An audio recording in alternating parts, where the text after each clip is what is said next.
L'assassinat systématique des journalistes qui essayent de couvrir la guerre génocidaire à Gaza est une composante essentielle de cette guerre génocidaire. Si les journalistes sont assassinés, parce qu'il s'agit bien d'assassinats, ce ne sont pas des bavures, les journalistes à Gaza sont assassinés méthodiquement, ciblés en tant que journalistes par l'armée israélienne.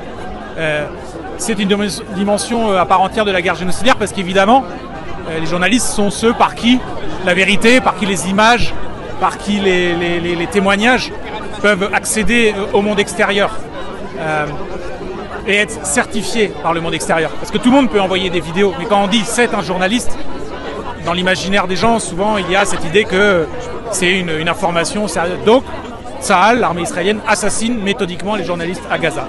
C'est pour ça qu'il était important d'être là, c'est pour rappeler que c'est une dimension parmi d'autres de la guerre génocidaire. Alors évidemment, le journalisme et les médias en France sont très hétérogènes, sont pluriels.